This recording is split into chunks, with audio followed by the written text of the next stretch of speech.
السلام علیکم سامعین، 16 رجب المرجب کی تاریخ شروع ہو چکی ہے۔ 5 جنوری ہے۔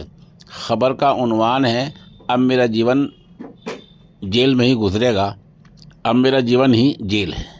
یہ بیان جناب عمر خالد صاحب نے دیا ہے۔ آج سپریم کورٹ نے عمر خالد کو اور ان کے دوسرے ساتھی شرحجیل امام کو ضمانت نہیں دی ہے، جبکہ ان کے باقی 4-5 ساتھیوں کو ضمانت مل گئی ہے۔ جب یہ فیصلہ آیا تو اس پر رد عمل ظاہر عمر خالد صاحب نے یوں کیا کہ اب میرا جیون جیل ہی ہے اور میں دوسروں کی رہائی پر خوش ہوں۔